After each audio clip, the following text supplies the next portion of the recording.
Estamos vivendo tempos impressionantes, não estamos? Parece que a minha mãe tinha razão quando dizia: acho que todo mundo no mundo está louco, exceto eu e você, e às vezes até você. É mais ou menos aí que estamos hoje. Satanás tem sido bem-sucedido em enganar grande parte da igreja, não é verdade? Muitos de nós estamos correndo atrás de falsos evangelhos exatamente como o mundo faz, e é sobre isso que vamos falar hoje. Mais uma vez, não é minha intenção, nem meu objetivo ofender ninguém, mas antes de tudo, eu sinto que, bem, eu não estou ficando velho, eu já estou velho. Eu completei 75 anos outro dia. Então, tudo bem, nada mal, não acham? Quando eu tinha 33 anos, eu fui impressionado a construir uma emissora de TV. Jamais imaginei que eu ainda estaria aqui tantos anos depois. Mas louvado seja o Senhor, Ele tem um propósito para cada um de nós. Vocês estão aqui por uma razão. Estão aqui porque Deus assim planejou. Existem diversos evangelhos falsificados que têm penetrado profundamente na igreja, inclusive na Igreja Adventista. Mas nem sempre nos enxergamos dessa maneira, não é? Estamos tão ocupados olhando para os católicos, para os protestantes e para todo mundo tentando encontrar o problema deles, que nem sempre incluímos a nossa própria igreja nesta análise. Eu gostaria que tivéssemos tempo para discutir vários desses falsos evangelhos, mas hoje vamos falar sobre o evangelho da justiça social que está se espalhando rapidamente pelas igrejas cristãs aqui nos Estados Unidos. E as escrituras serão a nossa base para isso. Hoje eu vou falar devagar, eu não vou usar o meu ritmo normal de 250 palavras por minuto. O meu pastor costumava dizer que 250 na minha boca pareciam 550. Porque hoje temos assuntos muito importantes para tratar, portanto, precisamos descobrir à luz das Escrituras o que é esse Evangelho da Justiça Social. E a resposta ao título do meu sermão é esta: o Evangelho da Justiça Social, um evangelho falsificado. Vamos comparar o Evangelho da Justiça Social com o verdadeiro Evangelho de Jesus Cristo, e então vocês tirarão suas próprias conclusões. Eu imagino que a maioria de vocês já até tomou sua decisão, por um ou por outro. E eu espero que todos estejamos abertos para encontrar a verdade hoje, certo? À medida que usamos a Bíblia para comparar esses dois evangelhos. Está certo assim? Estão todos me acompanhando até aqui? Ao longo de toda a história da igreja, Satanás não apenas se opôs ao evangelho, ele também o falsificou. Ele oferece mensagens que parecem cristãs, soam inspiradoras e usam linguagem bíblica, mas silenciosamente mudam o fundamento, trocando a graça pelo esforço humano, pelas experiências ou conquistas. E hoje eu tenho uma escolha. Eu posso pregar coisas que farão vocês se sentirem muito bem em relação à sua condição espiritual, à sua cultura e à sua política. Ou posso falar a verdade. O que devemos fazer? Eu amo essa plateia, de verdade. Eu amo a plateia da 3ABN. Então, vamos precisar olhar para a tela agora e lermos 2 Timóteo capítulo 4, versos 3 e 4. Quando estiverem prontos, eu ouço algumas páginas sendo viradas. Alguns estão na Bíblia, outros no celular. E isso é maravilhoso. Pois haverá tempo em que não suportarão a sã doutrina. Pelo contrário, cercar-se-ão de mestres, seguindo as suas próprias cobiças, como se sentindo coceiras nos ouvidos, e se recusarão a dar ouvidos à verdade, entregando-se às fábulas. Agora, irmãos e irmãs, essa passagem bíblica nunca foi tão atual quanto agora, concordam? Eu nunca duvidei de que essa profecia se cumpriria nos últimos dias, mas jamais imaginei que tantos adventistas estariam entre os primeiros a desviar os ouvidos da verdade. Mas somos. Afinal, sempre fomos conhecidos como o povo da Bíblia, certo? Eu odeio dizer que temos orgulho disso porque não devemos nos orgulhar, mas, tendo crescido como adventistas, sempre nos sentimos o povo da palavra e, no entanto, é aqui que estamos hoje espiritualmente. Muitos de nós estamos desviando os ouvidos da verdade. Muitos não suportam a sã doutrina, certo? Preferem fábulas. Costumávamos falar das outras igrejas. E agora, quando olhamos ao redor, vemos algumas coisas acontecendo e eu vou mostrar a vocês algumas dessas coisas. E temos que olhar para nós mesmos. Hoje olhamos mais para dentro de nós mesmos do que para os outros. Muitas pessoas dentro da igreja querem ouvir sermões que apoiem seu pecado declarado e sua rebelião contra Deus e sua lei.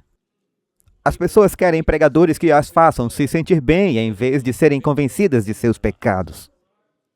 Estão me acompanhando? Esse é um desafio pastoral, porque às vezes a mensagem é alterada para se adaptar à cultura em vez de confrontá-la. Mas assim como vocês, eu não sou perfeito e nem afirmo ser, mas Deus pode usar pecadores salvos pela graça. E por causa do amor e da graça de Deus para com a humanidade caída, você e eu fazemos parte do que gosto de chamar de o povo do Ide, de Mateus 28, 18 a 20. Ali Jesus diz, levai este evangelho do reino por todo o mundo. Mas não podemos dar o que nós mesmos não temos. E o que estamos descobrindo é que muitos de nós, adventistas, sabemos muito sobre o sábado, sabemos muito sobre o estado dos mortos, muito sobre profecias, mas sabemos muito pouco sobre o evangelho do Senhor Jesus Cristo. Caso contrário, não estaríamos sendo enganados por tantas falsas doutrinas e falsos evangelhos. Uma coisa vocês podem ter certeza, Satanás odeia a verdade porque ele é o pai da mentira. Então a primeira coisa que ele faz é atacar a mensagem e o mensageiro para desviar a atenção da verdade que está sendo apresentada. Ele tem que fazer alguma coisa e, na verdade, ele até usará algumas pessoas para fazer isso, não é? Não aqui nessa plateia, eu sei disso. Temos um público maravilhoso aqui, mas eu sei por experiência própria que quando as pessoas se ofendem ao ouvir a verdade, o que elas fazem? Atacam o mensageiro. A Ivone, a minha esposa, tem um nome para isso. Inversão da narrativa. Alguém já tinha escutado? Em vez de lidar com a verdade, as pessoas preferem atacar o mensageiro. Mas tudo bem, porque, para dizer a verdade, não existe mensageiro perfeito. Não é? O único perfeito foi Jesus Cristo. Não há um mensageiro perfeito para Deus usar nesta terra e nunca houve. A Bíblia inteira é uma história de Deus usando pessoas imperfeitas e isso deveria encorajar cada um de vocês. Deus pode usar cada um de nós para cumprir a sua vontade. Então, irmãos e irmãs, não deixem que o diabo os desanime de defender a verdade nestes momentos finais da história da Terra, apenas porque vocês não se sentem dignos. Nenhum de nós é digno, mas todos somos perdoados. Isso não é maravilhoso? Não somos dignos, mas somos perdoados. Os campos estão prontos, mas e os ceifeiros? Onde estão eles? Deus está procurando pessoas dispostas a se levantar por Ele nesses momentos finais da história da Terra, e Ele usará qualquer pessoa que esteja disposta a ser usada, e isso inclui você e eu. Então, se vamos denunciar as mensagens de evangelhos falsificados, precisamos primeiro estar de acordo sobre o que realmente significa o Evangelho de Jesus Cristo. E como faremos isso? Começando pelas Escrituras. Vamos a Efésios 2, versos 8 e 9. Assim que possível, vamos poder acompanhar na tela.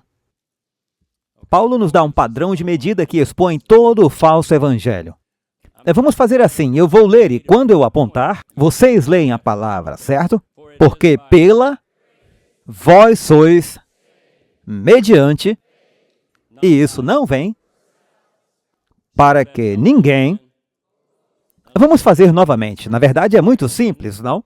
Porque pela vós sois mediante a fé. Desculpa, eu pulei duas palavras-chave. Mediante fé, não por obras, certo? Para que ninguém se glorie. É muito simples, certo? Mas agora vamos para Romanos capítulo 3, versos 21 a 26. Eu gosto desse som das Bíblias sendo folheadas de verdade. Certo, mas agora sem lei se manifestou a justiça de Deus, testemunhada pela lei e pelos profetas. Justiça de Deus mediante a fé em Jesus Cristo para todos e sobre todos os que creem, pois não há distinção, pois todos pecaram e carecem da glória de Deus, sendo justificados gratuitamente por sua graça, mediante a redenção que há em Cristo Jesus, a quem Deus apresentou como propiciação pelo seu sangue mediante a fé, para demonstrar no presente tempo a sua justiça, a fim de ser Ele justo e o justificador daquele que tem fé em Jesus. Isso é bastante claro. Agora vamos para Gálatas, capítulo 1, versos 6 a 9. Eu estou passando por várias passagens bíblicas. Tenham um pouco de paciência comigo, porque eu acho que precisamos estabelecer um fundamento sobre o que é o verdadeiro evangelho, antes de identificarmos qualquer outra coisa como falsa. Vamos ao verdadeiro fundamento do evangelho. Admira-me que estejais passando tão depressa daquele que vos chamou na graça de Cristo para outro evangelho, o qual não é outro, senão que há alguns que vos perturbam e querem perverter o evangelho de Cristo.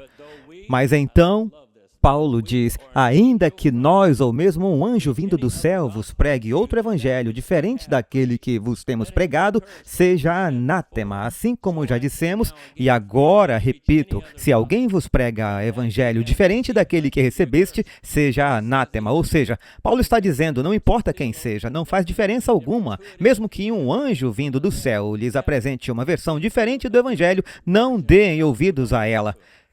A advertência de Paulo mostra que o Evangelho não é uma invenção humana, nem algo que possa ser ajustado ou modificado. É uma mensagem de Cristo que deve permanecer imutável. E por que isso é importante? Porque define o Evangelho como algo recebido, algo que não precisa ser aperfeiçoado. Ele rejeita a ideia do Jesus mais alguma coisa, sejam obras, rituais ou qualquer outro requisito para a salvação.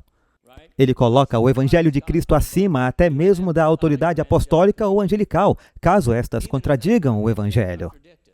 O que Paulo está dizendo é que o Evangelho de Cristo é imutável, a salvação vem por meio de Jesus Cristo, e qualquer versão distorcida desse Evangelho não é Evangelho nenhum. Talvez eu repita isso várias vezes hoje. Qualquer outra versão do Evangelho não é Evangelho nenhum. Hoje veremos como o verdadeiro Evangelho da graça desmascara as falsificações que estão inundando a igreja. Então, em que o verdadeiro Evangelho está centrado? Na graça salvadora de Jesus Cristo, em sua morte, em sua ressurreição e no perdão dos pecados. Certo? Paulo já advertia há muito tempo contra falsas doutrinas que distorcem a obra de Cristo. A salvação vem pelo arrependimento, pela fé e pela expiação, e não pelo ativismo humano. Estamos chegando a algum lugar? Continuem comigo. A cruz trata, antes de tudo, da pobreza espiritual do ser humano. Sem ela, todos os esforços humanos são inúteis. Existe apenas um evangelho. E qualquer outro evangelho que esteja sendo pregado é o quê? Não é evangelho nenhum.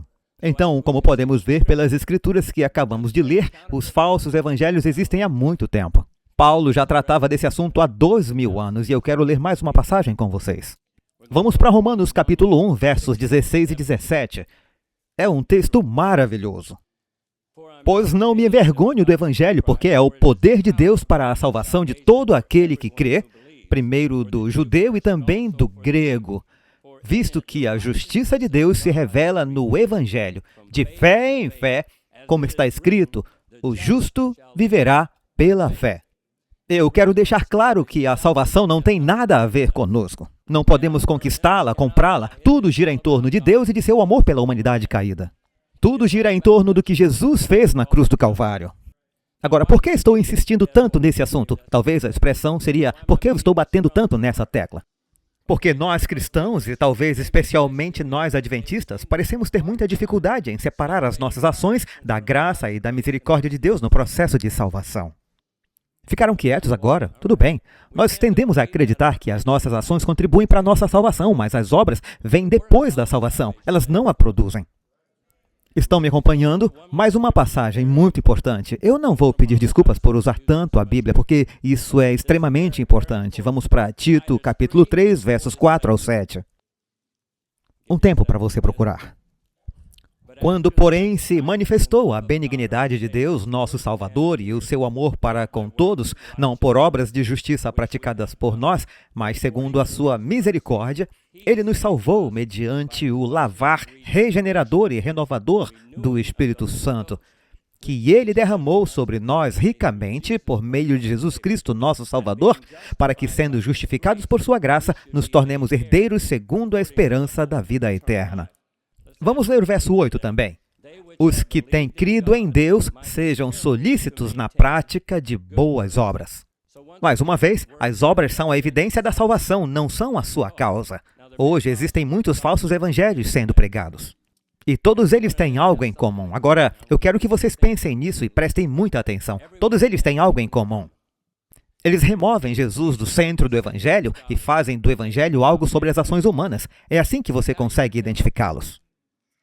A propósito, eu sou muito grato por termos um Deus Criador que nos amou tanto que, mesmo depois de Adão e Eva terem pecado no Jardim do Éden, Ele não jogou o barro fora. Vocês também não são gratos por isso? Deus ainda está disposto a nos remodelar e nos refazer quando chegamos ao pé da cruz e pedimos perdão pelos nossos pecados. Isso não é maravilhoso?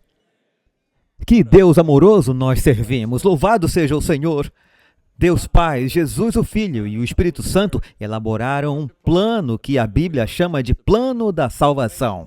Simplificando, Jesus deixou seu trono de glória no céu, veio à terra na forma de homem e habitou entre nós.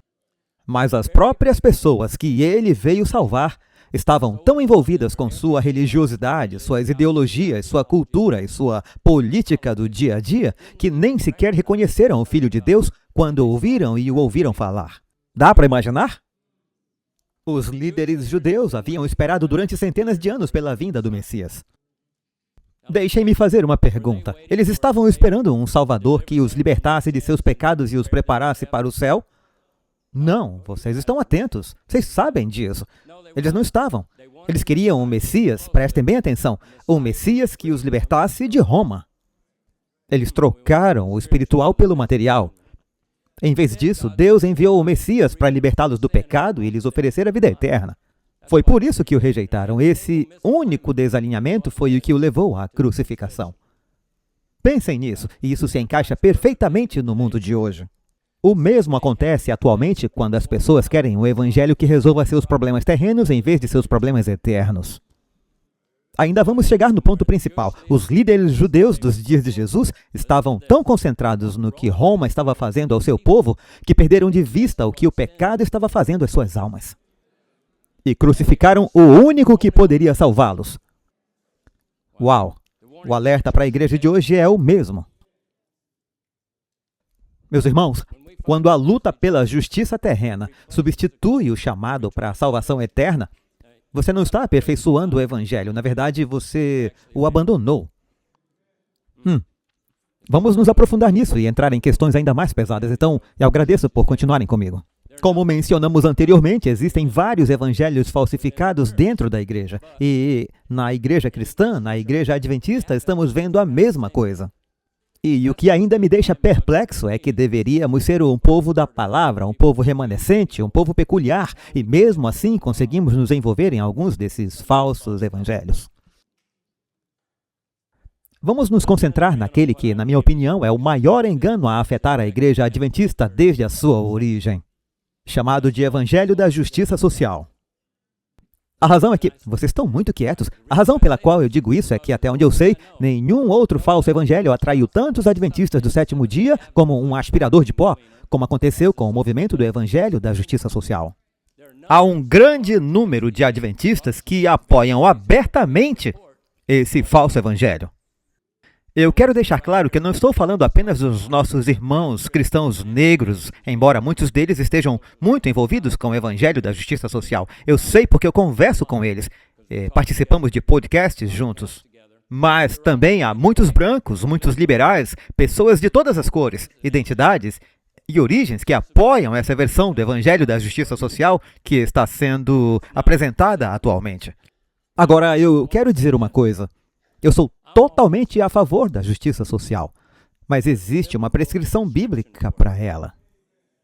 Estão comigo? Então, não é como se eu estivesse mudando de lado ou dizendo algo contra ajudar as pessoas. Não. Eu sou totalmente favorável à justiça social quando ela segue o modelo bíblico. E vocês verão isso em apenas alguns instantes. Eu preciso dizer também que a justiça social traz muitas coisas à mesa, que se parecem com o cristianismo. A justiça social exalta coisas como o cuidado com os pobres e os desfavorecidos, os direitos civis, a igualdade e muitas outras causas. Mas, como veremos, ela acaba substituindo Jesus como o centro do evangelho, trocando-o pelo ativismo humano e colocando o arrependimento em segundo plano. A justiça social se torna um substituto do evangelho quando redefine o principal problema humano como sistemas injustos em vez de corações pecaminosos. E quando faz da transformação da sociedade, em vez do chamado dos pecadores ao arrependimento e à fé em Cristo, a mensagem e a missão centrais da igreja. Eu sei que isso é um pouco pesado, mas permaneçam comigo porque, mais uma vez, eu vou fundamentar tudo isso na Bíblia. Biblicamente, o Evangelho anuncia aquilo que Deus fez em Cristo para salvar pecadores e chamar as pessoas ao arrependimento e à fé. Certo? O arrependimento não é opcional. É um abandono do pecado e um voltar-se para Deus. É uma mudança de direção, um afastamento do pecado em direção a Deus, inseparavelmente ligado à fé e à conversão. A partir disso, decorre a principal tarefa da igreja. Qual é? pregar a Cristo, ensinar a sã doutrina, fazer discípulos e então produzir frutos em boas obras que embelezam a mensagem do Evangelho. A igreja não pode ajudar pessoas que vivem em rebelião aberta contra Deus sem também chamá-las ao arrependimento e à conversão, como Jesus fazia. Portanto, apoiar pessoas em seu pecado declarado contra Deus constitui um evangelho falsificado, que na verdade não é evangelho nenhum. Vejamos como o evangelho da justiça social desloca esse centro. O principal mal, na perspectiva da justiça social, é definido como racismo sistêmico, sexismo, opressão econômica e coisas semelhantes, em vez de idolatria pessoal e rebelião contra Deus. A justiça social desloca a energia do ministério da evangelização, do plantio de igrejas e do discipulado para o ativismo e para as mudanças de políticas públicas, muitas vezes com pouco ou nenhum chamado ao arrependimento pessoal e à fé. A linguagem do Evangelho passa a ser associada a programas sociais, de modo que fazer justiça é apresentado como sendo o próprio Evangelho, em vez de um fruto do Evangelho. E isso coloca o arrependimento em segundo plano. Uma vez que o problema principal é definido como estruturas injustas, a solução passa a ser o ativismo, a militância, a redistribuição e a defesa de causas, em vez de um chamado ao arrependimento e à reconciliação com Deus. Mais uma vez, o arrependimento é deixado de lado. O pecado passa a ser tratado principalmente em termos coletivos ou estruturais, e o arrependimento é redefinido como a adoção de determinadas posições políticas, em vez de um abandono da incredulidade e da desobediência para uma fé humilde em Cristo. Dentro dessa estrutura, a igreja pode se dedicar intensamente a alimentar os pobres, reformar leis e combater o tráfico humano, enquanto raramente ou quase nunca diz às pessoas que elas precisam se arrepender e crer no Evangelho. Assim, o cuidado com os pobres, por mais bom e ordenado por Deus que seja, pode ser elevado de um fruto necessário da salvação, a própria essência do Evangelho. E o chamado para se arrepender e crer no Senhor Jesus Cristo acaba sendo silenciado, presumido, ou até mesmo considerado uma distração daquilo que é visto como a verdadeira justiça. Estão vendo, irmãos, as boas obras são frutos da salvação, não a raiz da salvação. Sem a graça de Cristo, elas não passam de autossuficiência e justiça própria. Portanto, qualquer mensagem que transforme nossas obras, nosso ativismo, nossos protestos ou nossas campanhas no centro do Evangelho é um Evangelho falso. Pode soar nobre, pode usar linguagem bíblica, mas tira os holofotes de Cristo e os coloca sobre nós. O Evangelho da justiça social ensina que a principal tarefa da igreja é consertar a sociedade, eliminar desigualdades, mudar leis, reformar sistemas econômicos e estabelecer igualdade na terra. Ele fala muito mais sobre sistemas do que sobre pecado, fala muito mais sobre opressão do que sobre arrependimento, fala muito mais sobre libertação de problemas terrenos do que sobre a libertação da ira de Deus. Recentemente, conversei com um dos nossos vice-presidentes de uma das nossas associações aqui na América do Norte pessoalmente. Conversávamos sobre justiça social e ele me disse sem rodeios, o Evangelho da justiça social é o Evangelho. Eu respondi, não, sinto muito, mas não é. A justiça social não é o Evangelho de Cristo. Existe uma enorme diferença entre anunciar ao mundo Jesus e seu plano de salvação para a humanidade caída e apoiar ou marchar ao lado de movimentos como Meu Corpo, Minhas Regras ou Parada do Orgulho Gay, promovendo a quebra dos mandamentos não matarás e não adulterás. Alguns dos pastores com quem conversei fazem exatamente isso. Eles me disseram, nós marchamos com o movimento Pride, com o movimento Meu Corpo, Minhas Regras, pastores adventistas. Agora, para deixar algo bem claro, cuidar dos pobres é bíblico, não quero deixar isso de fora. Deus sempre ordenou ao seu povo que demonstrasse misericórdia, defendesse os fracos e ajudasse os oprimidos. Daqui a pouco veremos qual é a prescrição bíblica para isso. Mas vamos primeiro a Miqueias 6:8. Prontos? O que o Senhor requer de você? Que pratique a justiça, ame a misericórdia e ande humildemente com o seu Deus. Muitas vezes, a justiça social deseja a justiça e misericórdia sem a santidade de Deus, sem autoridade, sem sua lei e sem a expiação realizada por Cristo. Eu só estou dizendo a verdade. Nesse evangelho falsificado, o grande pecado não é a rebelião contra Deus, é a desigualdade. Estão me ouvindo? O grande Salvador não é Jesus Cristo, é o Estado, é o ativista. A grande esperança não é a segunda vinda de Cristo, mas a próxima lei aprovada pelo Congresso ou pelo STF. Em vez de arrependa-se e creia, a mensagem se torna macho e exija. Em vez de nascer de novo, exige-se consciência e alinhamento com a causa. Esse é um evangelho de obras, é centrado no homem, não centrado em Cristo. Se tirarmos nossos olhos da Bíblia para seguir a cultura ou a política, teremos mordido completamente a isca de Satanás. É exatamente isso que um evangelho falsificado faz.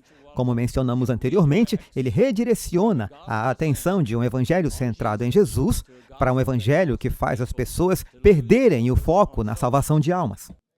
O verdadeiro evangelho mantém Jesus no centro e sua lei exaltada acima de qualquer falsificação. Enquanto o falso evangelho exalta as vontades humanas, o verdadeiro exalta a Cristo acima de tudo.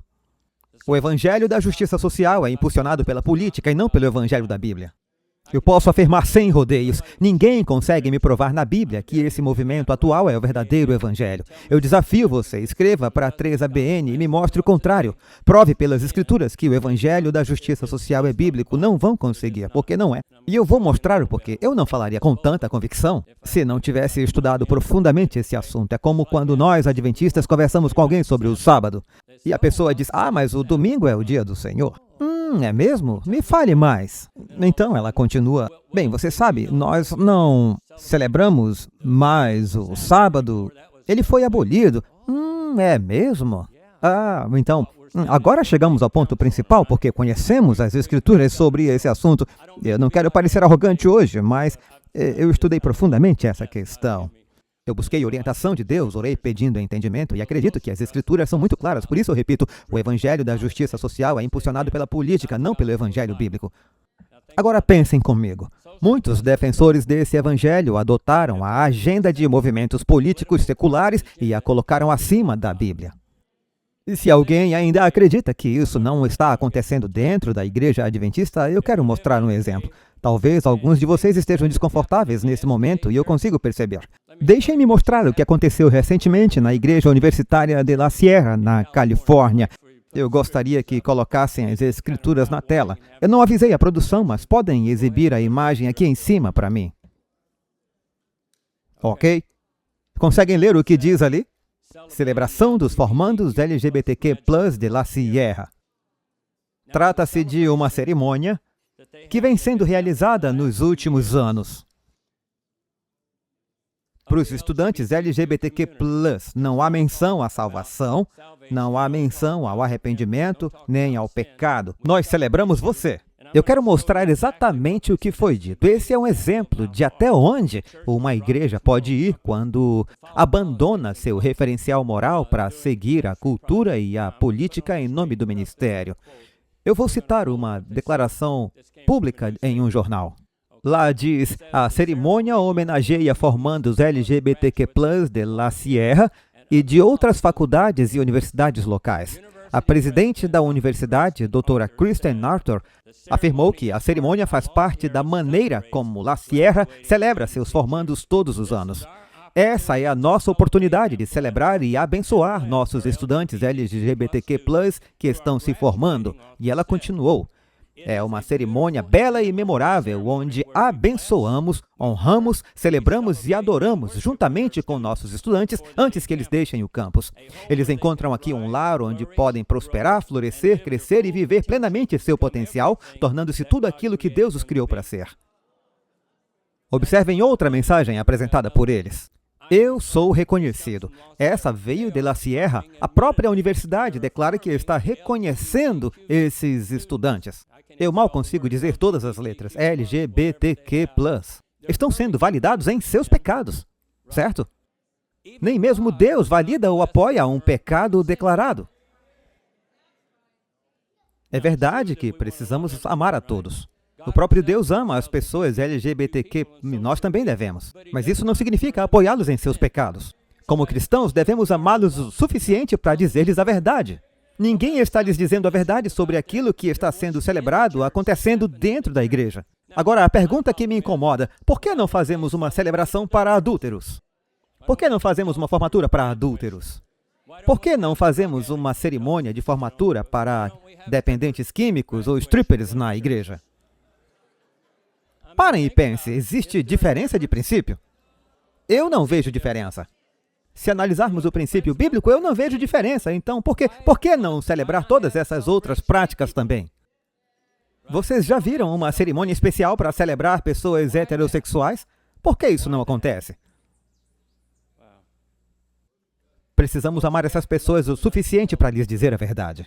Mas nem Deus salva alguém no pecado. É preciso nascer de novo e se arrepender do erro praticado abertamente. Precisamos lembrar as pessoas que Jesus dá a vitória sobre qualquer pecado. Ao validar identidades LGBTQ+, universidades como La Sierra deixam de demonstrar o verdadeiro amor, que seria dizer a verdade.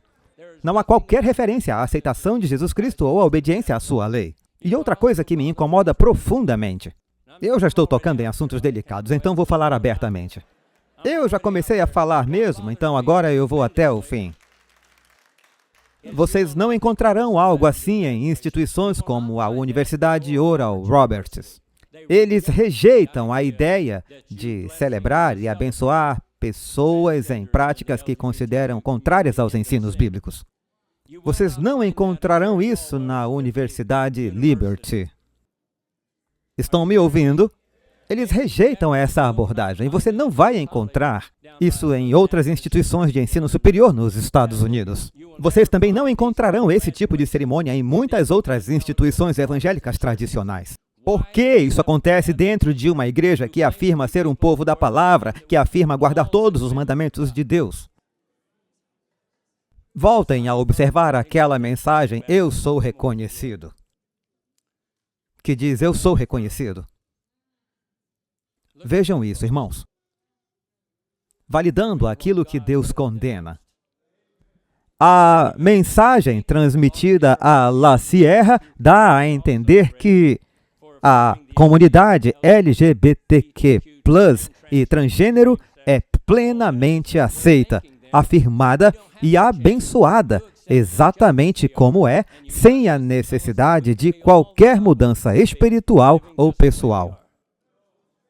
Sinceramente, isso parece uma grave distorção da mensagem bíblica. Eu não estou julgando indivíduos, estou falando sobre a questão do pecado praticado abertamente contra Deus, estão entendendo? Deus ama as pessoas LGBTQ+, e todas as pessoas, e nós também devemos. Eu não estou falando contra pessoas, estou falando sobre aquilo que está acontecendo dentro de uma igreja que afirma ser a igreja remanescente. Jesus deixa de ser o centro do evangelho quando a igreja passa a validar o que viola os mandamentos de Deus. Agora, eu preciso dizer que a comunidade gay foi muito inteligente ao se alinhar ao movimento dos direitos civis anos atrás, o que também a conectou ao movimento do evangelho da justiça social. Essa formatura lavanda em La Sierra não é um caso isolado. É uma igreja adventista em plena comunhão, desconsiderando a lei de Deus ao apoiar abertamente os movimentos LGBTQ+, e o casamento homoafetivo. Isso é rebelião aberta e viola diretamente o 7º mandamento, não adulterarás. O que a Igreja de La Sierra está fazendo hoje é resultado direto do movimento do Evangelho da Justiça Social, que vem sendo promovido em toda a América e ao redor do mundo, afirmando o pecado aberto com base na política e na cultura. Isso é antibíblico. Essa transição da Bíblia como centro do Evangelho para um Evangelho voltado principalmente para a política e cultura tem avançado rapidamente em nossas igrejas nos últimos 10 ou 20 anos. Agora deixe-me perguntar.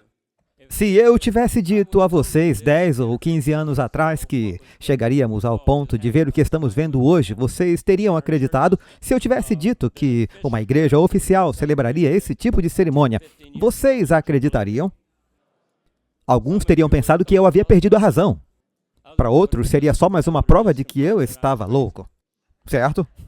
Eu não quero parecer um disco arranhado, mas eu preciso fazer essa pergunta. A Bíblia foi reescrita nos últimos 10 ou 20 anos para passar a aprovar a rebelião aberta contra a lei de Deus dentro da igreja? Todos vocês sabem. Ou será que Satanás realizou um trabalho magistral ao falsificar o Evangelho de Jesus Cristo para enganar aqueles que se consideram o povo remanescente? Irmãos, é exatamente por isso que não devemos depositar nossa confiança em partidos políticos. Não importa se são republicanos, democratas ou qualquer outro grupo, nenhum deles promove verdadeiramente o Evangelho. Aliás, um dia eu também pregarei sobre isso. Precisamos ter equilíbrio e eu também tenho estudado esse assunto. Tenho estudado a respeito. Estou falando para vocês. Eu já estou quase sem palavras, mas quase. Então não vão embora ainda, porque eu vou continuar. Lembrem-se do que eu disse anteriormente. Os cristãos preferidos de Satanás são aqueles que usam vendas espirituais ou que estão espiritualmente adormecidos sem perceber os enganos que acontecem ao seu redor.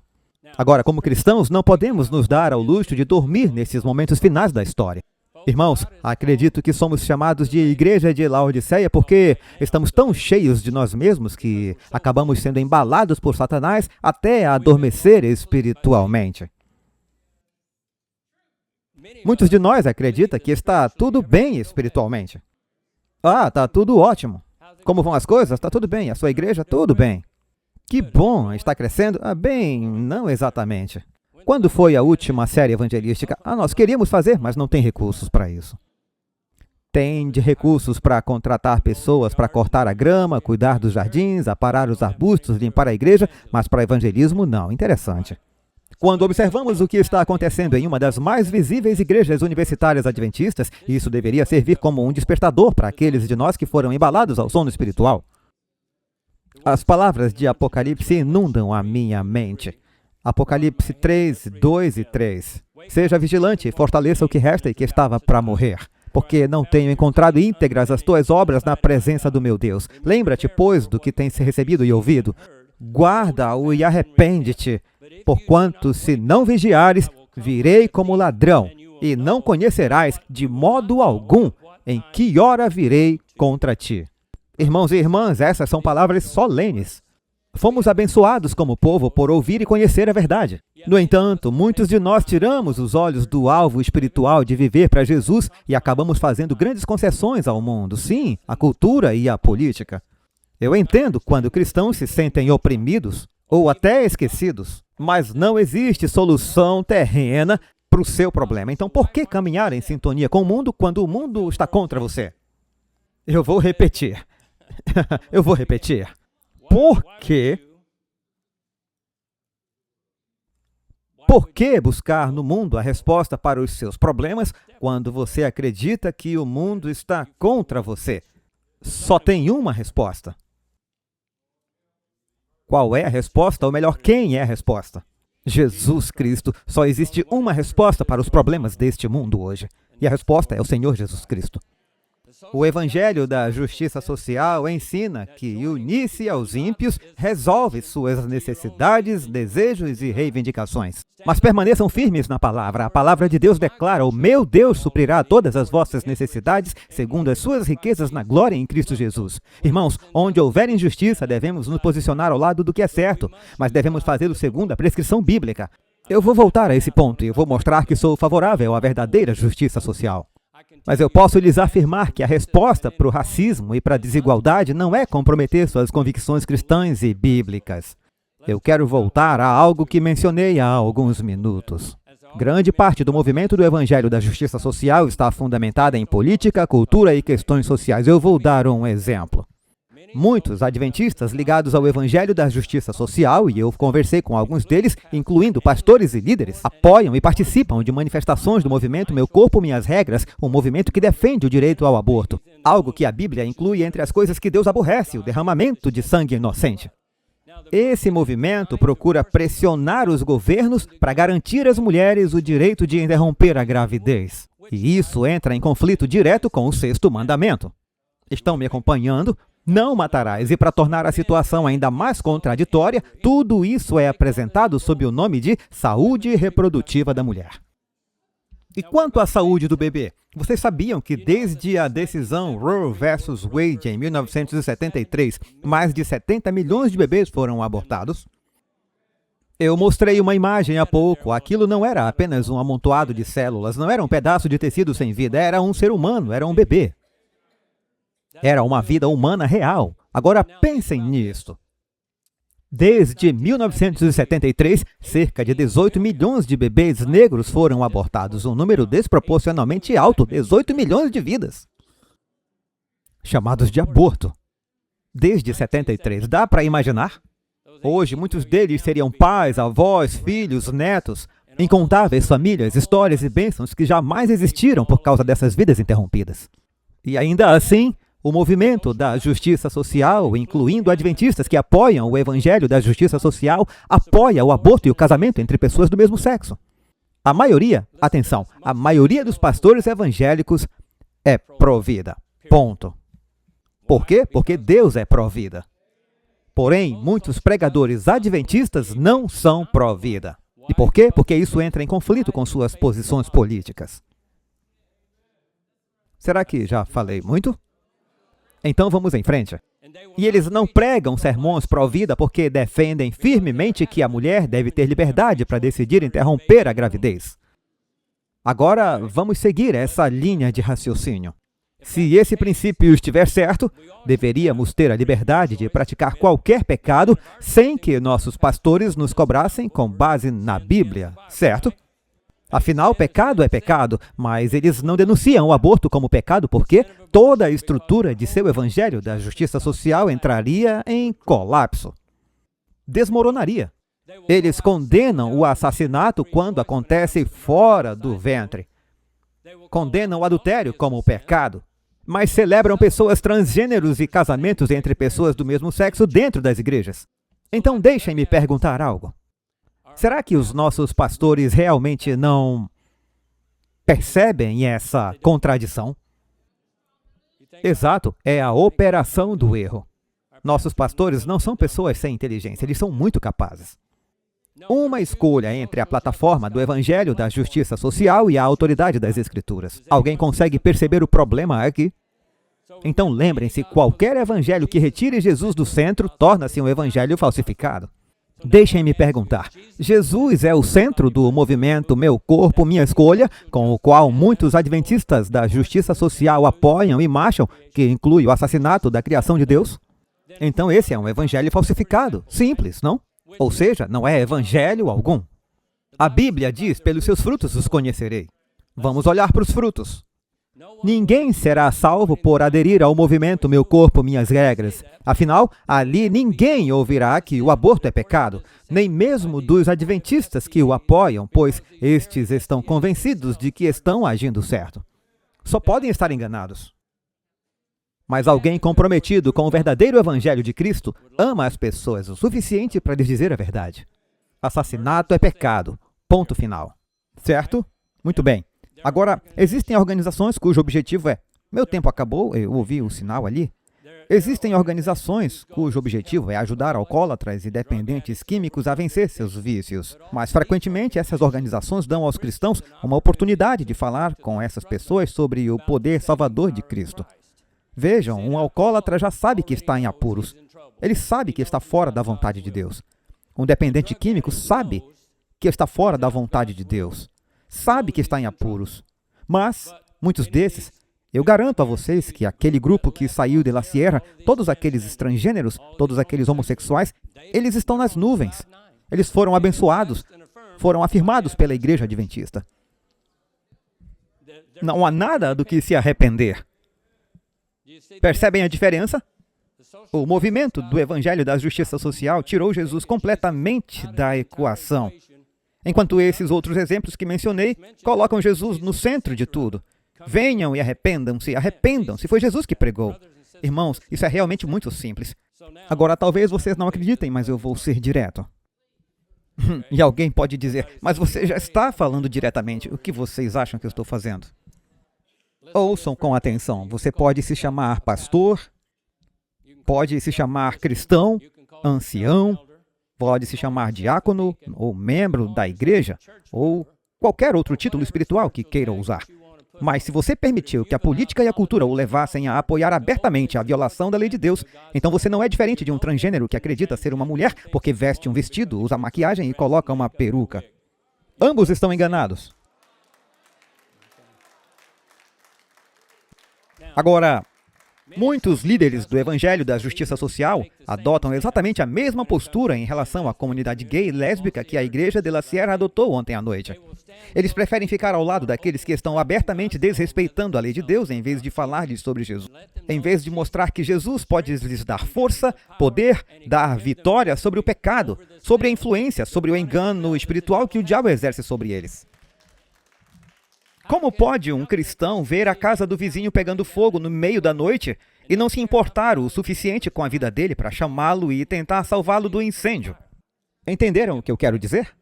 Ninguém é salvo quando nós cristãos marchamos, protestamos e exigimos que o governo mude leis para torná-las ainda mais contrárias aos princípios de Deus. Isso não faz sentido espiritual algum. A resposta é clara, é esta: defenda aquilo que é certo sem comprometer o Evangelho.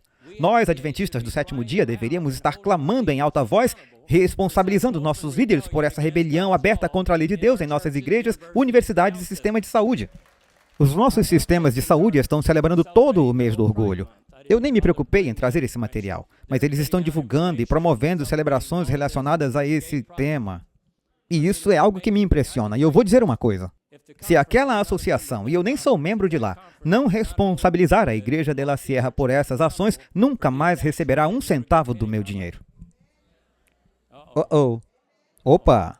Eu não quero que o meu dinheiro seja usado para apoiar um ataque aberto à lei de Deus em nome de uma igreja que ousa se chamar povo remanescente de Deus. Agora, eu não sou um profeta, nem filho de profeta, mas já vivi bastante e adquiri uma experiência ao longo dos anos. E vou dizer uma coisa, eu tenho quase certeza de que alguns líderes da igreja me responsabilizarão mais pelo que estou dizendo neste sermão hoje, sobre reter recursos financeiros, mesmo sendo a 3ABN um ministério independente, do que responsabilizarão a Igreja de la Sierra por colocar a política acima da Bíblia. Eu só estou dizendo o que eu penso, isso acontece há vários anos. Vocês disseram que aquela informação era de 2023. Eu nunca ouvi falar de alguma associação tomando medidas contra eles. Vocês ouviram? Eles fazem isso todo ano. Mas vamos um pouco mais longe. E se eu, Danny Shelton, anunciasse hoje na 3ABN ou qualquer igreja adventista, talvez a igreja do pastor Lehman King aqui, eu preciso envolver alguém nisso para não ficar sozinho nessa história. Então, se eu anunciasse que a 3ABN ou a igreja do pastor King passariam a promover o consumo de carne de porco como uma alimentação saudável e aprovada por Deus. Aliás, vamos fazer uma celebração. Teremos um grande churrasco no salão social.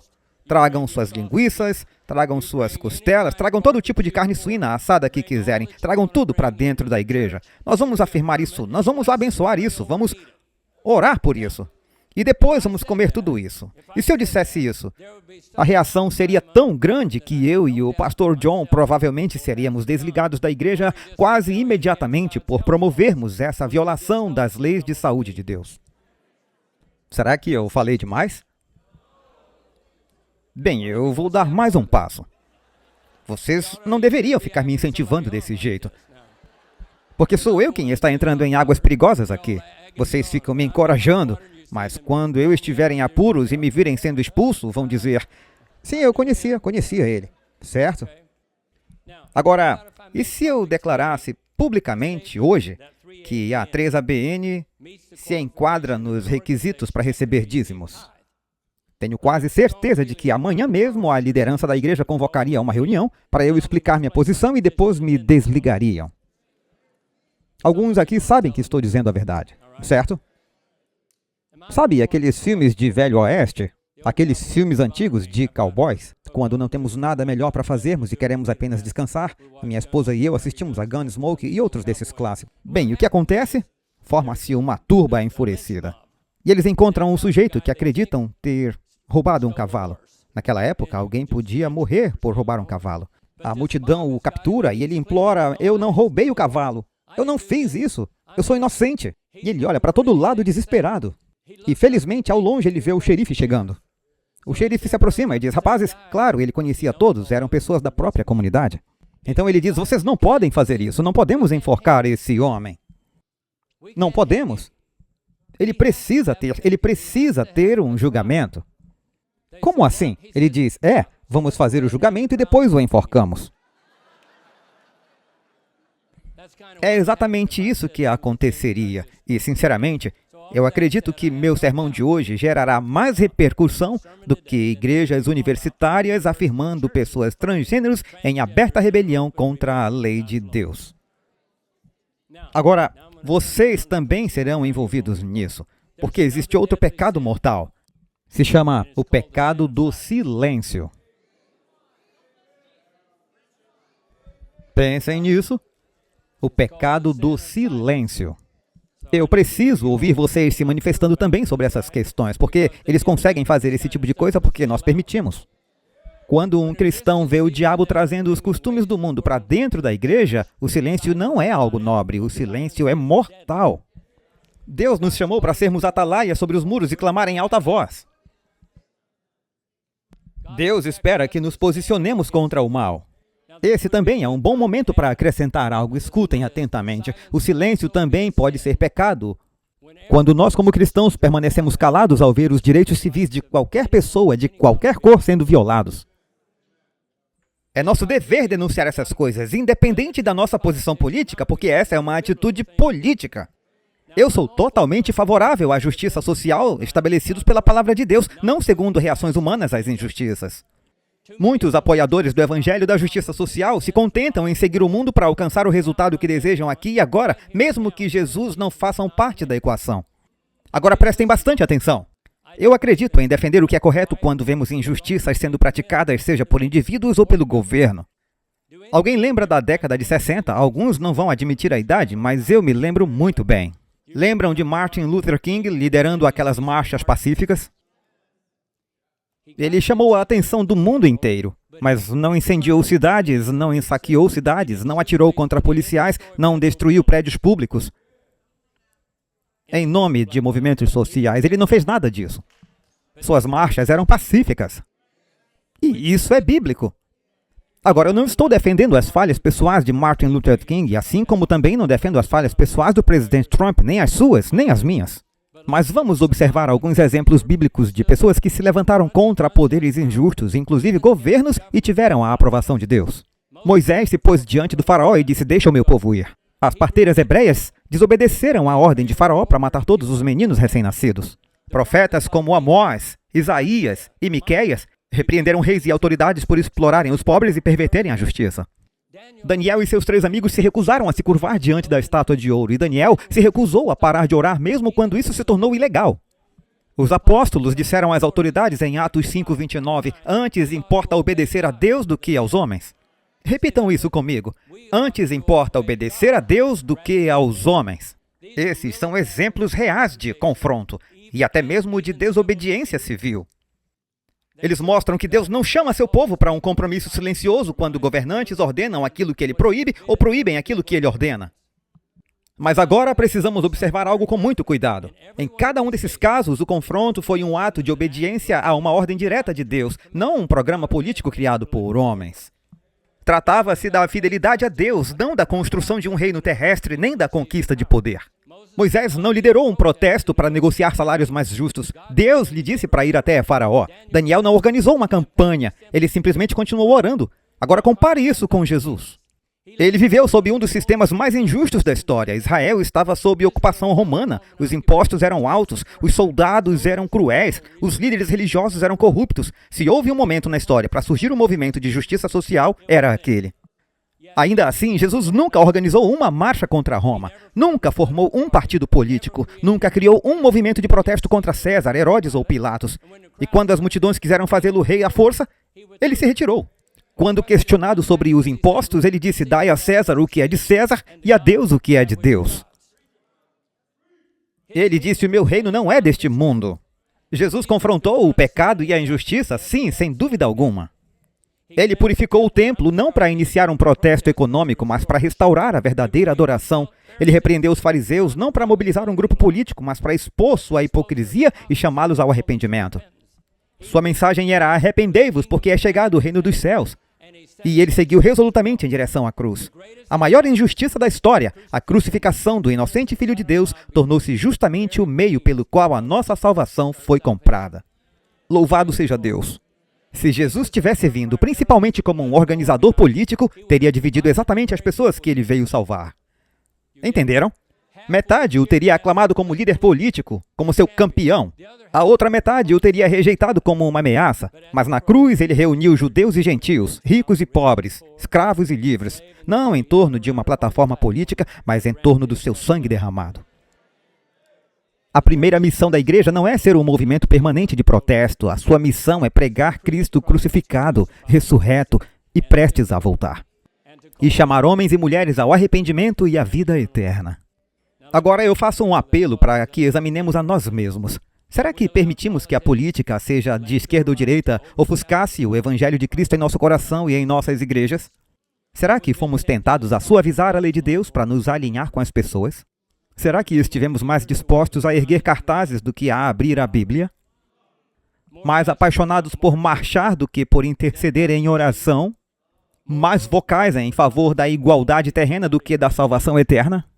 Hoje, o Senhor está nos chamando de volta à simplicidade e ao poder do verdadeiro Evangelho.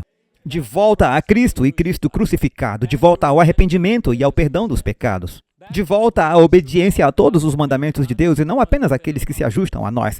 De volta à bendita esperança da breve volta de Cristo e não à falsa esperança de um mundo perfeito construído pelo homem. Sirvam aos pobres com verdade e misericórdia que levem ao arrependimento, rejeitem as falsificações e abracem o Evangelho de Cristo que transforma vidas para a eternidade. Satanás tem tido liberdade demais dentro da igreja por tempo demais. Temos irmão contra irmão. Eu me lembro de um tempo, eu vou pedir para a Ivone vir aqui à frente, por favor. Mas eu me lembro de um tempo, aliás, como eu estou de tempo? Eu acho que eu me empolguei um pouco. Vocês ainda estão comigo? Desculpem. Na verdade, eu não estou arrependido. Na verdade, eu sinto que precisava dizer tudo isso. Eu creio que o Senhor me levou a fazê-lo. E eu me lembro de um tempo, quantos aqui são adventistas ou há 40 ou 50 anos? Lembram quando os adventistas se posicionavam contra o mundo? Parecia que nós, adventistas, permanecíamos juntos. Não importava se éramos negros ou brancos, se vínhamos de regiões diferentes do país ou de diferentes partes do mundo, tínhamos algo em comum. E permanecíamos unidos. Mas hoje, em 2026, a igreja está mais dividida do que jamais esteve. E grande parte dessa divisão é racial. Negros contra brancos, hispânicos e todos os demais grupos do meio disso. O diabo está fazendo um estrago entre nós, irmãos, mas hoje, e isso eu posso dizer sinceramente para a nossa audiência mundial, nós temos aqui uma das congregações mais diversificadas que você encontrará em qualquer lugar. Esse lugar está lotado. Amém? Temos negros, brancos, hispânicos, orientais, pessoas de vários países do mundo. E todos estamos aqui adorando juntos. Ninguém está falando de política. Ninguém está falando de raça. Estamos todos falando de Jesus. Os nossos palestrantes são negros, brancos, hispânicos. Não existe apenas um grupo representado. Não é só um grupo. Não. E estamos todos em unidade. Por isso, o diabo dividiu a igreja, porque ele tem medo. Ele sabe o que vai acontecer. O tempo dele é muito curto. Por isso, ele anda ao redor como um leão que ruge, procurando quem possa devorar. E eu quero lhes dizer hoje, precisamos expulsá-lo desta igreja. Precisamos expulsá-lo da igreja adventista e do cristianismo. E expô-lo pelo que ele realmente é, mas não conseguiremos se permanecermos em silêncio. Por isso, meu apelo a cada um de vocês é, quando voltarem para casa e virem algo errado acontecendo, algo que represente rebelião aberta contra Deus, não estou falando de implicar porque não gostou da roupa do pastor ou porque por algo que a esposa dele disse. Esqueçam essas coisas. Mas se vocês o virem apoiando abertamente o pecado, apoiando rebelião contra Deus, então é seu dever se levantar e dizer, a igreja precisa lidar com isso. E se a igreja não fizer nada, levem a questão às instâncias responsáveis. Estou apenas dizendo que chegou a hora. Estou colocando tudo sobre a mesa. Eu tenho 75 anos, eu já vivi a maior parte da minha vida. Eu não estou dizendo isso para condenar a igreja, eu não sou contra a igreja. Nós trabalhamos com a igreja, estamos envolvidos com a ASI há muitos anos. Há muitos anos. Eu poderia contar inúmeras histórias, mas eu não vou, porque isso não aproximaria ninguém de Jesus. Não aproximaria ninguém de Jesus, mas uma coisa eu vou dizer. Nada vai mudar se ninguém se posicionar. Essas celebrações continuarão acontecendo e outras práticas que contradizem abertamente a palavra de Deus continuarão também. E como isso parece aos olhos do mundo? Vocês conseguem imaginar o que as igrejas evangélicas pensam quando nos ouvem? Vocês precisam guardar o sábado. E vocês vão à igreja no domingo. Isso está errado, então eles olham para nós. E vocês que apoiam o assassinato de bebês? Vocês apoiam pessoas transgênero e todo o pecado aberto contra Deus? Pelo menos nós guardamos 9 mandamentos. Vocês agora só guardam 8. Entendem? Que imagem hipócrita passamos para o mundo e ainda queremos justificar isso e não podemos falar sobre o assunto. Por quê? Isso confrontaria nossas posições políticas. O evangelho da justiça social é uma falsificação, mas para toda a verdade existe uma contrafação. Existe uma verdadeira justiça social e eu acabei de mostrar isso para vocês. Acabei de mencionar isso há pouco. Mas ela está baseada nos princípios de Deus, na prescrição de Deus. Se seguirmos esse caminho, então devemos nos unir. E eu fico feliz por estarmos aqui hoje. E eu quero pedir às pessoas que nos assistem ao redor do mundo, que peçam a Deus um toque novo. E que Deus me perdoe se eu disse algo que não deveria. Eu já orei sobre isso e pedi que vocês ouvissem aquilo que precisavam ouvir, não necessariamente tudo o que eu disse. Cada um individualmente. E eu acho que chegou a hora de nos rededicarmos, de reavaliarmos toda a nossa situação, de pararmos de fechar os olhos, de pararmos de usar viseiras espirituais e de ficar falando apenas de profecias sobre outras igrejas, sobre a Igreja Católica, sobre todos os outros, enquanto nós mesmos estamos em tanta desordem. Mas sabem o que o Senhor diz? Eu acabei de ler isso em Apocalipse. Ainda podemos nos arrepender. Nunca é tarde enquanto há vida, porque o que vem agora é reavivamento e reforma. Estamos vivendo a sacudidura e muitos nem percebem. Ela já começou. A igreja está mais dividida do que nunca e haverá uma separação. Então surgirá um povo disposto a dar a própria vida pela causa de Cristo. Mas ninguém chegará lá permanecendo em silêncio diante dessas coisas. Irmãos, precisamos nos afastar de tudo que nos distrai do Evangelho de Jesus Cristo. Precisamos manter os olhos nele crucificado. Precisamos compreender que guardar o sábado não nos salva. Conhecer todas as profecias não nos salva. As pessoas gostam de ler Ellen White. Leiam Ellen White, mas Ellen White não pode salvá-los. Jesus pode. Ninguém mais pode salvá-los. Por isso, precisamos colocar nossa própria casa em ordem. E então, poderemos ajudar outros. Jesus disse, e eu, quando for levantado da terra, atrarei todos a mim. Por isso eu vou orar agora, e eu vou pedir a Ivone, talvez você vai cantar um hino, depois teremos uma oração e faremos um apelo sincero. Não se levantem, nem venham à frente se não estiverem falando sério, mas enquanto ela canta, vamos pedir que o Espírito Santo os conduza e os guie. Obrigado, querida.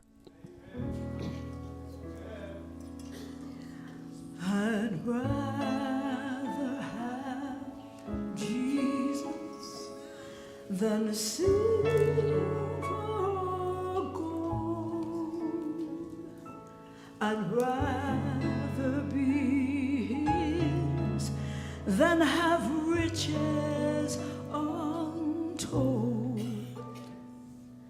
I'd rather have Jesus than houses or lands. I'd rather be held by his nail-pierced hands than to be the king of a vast domain and be held in sin's dread sway.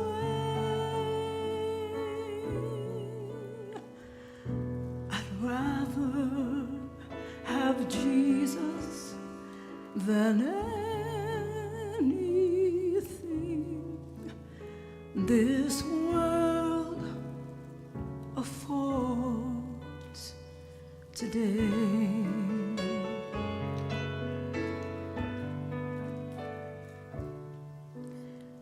I'd rather have Jesus than man's applause.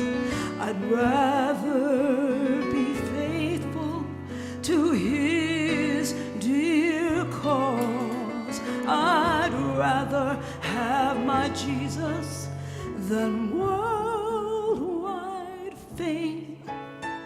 I'd rather be true to his holy name than to be the king of a vast domain and be held in sin's dread sway. I'd rather have Jesus than anything this world affords today. Se você prefere ter Jesus a qualquer coisa que este mundo possa oferecer hoje, eu quero convidá-lo a ficar em pé. Se deseja, venha à frente. Vamos orar juntos. Eu sinto que o Espírito Santo está nesse lugar. E Deus quer realizar algo grande e poderoso em cada um de nós, individualmente e também nesta igreja. Porque os melhores dias ainda estão diante de nós. Sim, o diabo tem nos atacado, mas acabou. Quando nos levantamos contra ele, ele não tem para onde ir. Ele sabe que o seu tempo é curto, e graças a Deus realmente é. Muito em breve veremos o Rei. Aleluia. Eu vou pedir, Ivone, que você ore por cada pessoa aqui presente e também por aqueles que estão nos assistindo pela TV. Pai Celestial, nós nos aproximamos de Ti com humildade, mas também com confiança, porque podemos nos achegar com ousadia ao Teu trono da graça, já que o Senhor nos convidou a vir. E agora o Senhor vê Teus filhos diante de Ti, dizendo, antes de tudo, obrigado. Obrigado pelo verdadeiro Evangelho. Obrigado pelo que fizeste por nós através de Jesus Cristo, porque agora temos a vida eterna por meio dele. Somos profundamente gratos. E assim, nos colocamos diante de Ti como seres humanos pecadores, pedindo que perdoes os nossos pecados, que nos purifiques de toda a injustiça e que um dia nos leves contigo. Pai, sabemos que o Senhor vê cada pessoa aqui, conhece todos os desafios, conhece tudo o que estamos enfrentando, e ainda assim, podemos nos apoiar em Ti, nosso Pai, nosso Abba, e dizer, obrigado. Obrigado por nos proteger, por nos guiar, por nos perdoar, por nos conduzir, Senhor. Ajuda-nos a permanecer firmes no compromisso que estamos assumindo contigo neste momento, que possamos descansar em Ti e lembrar que é pela Tua justiça, não por quaisquer obras que tenhamos feito, mas segundo a Tua misericórdia. Tu nos salvaste. Nós Te agradecemos e Te louvamos, no digno nome de Jesus Cristo, nosso belo e amoroso Salvador. Amém.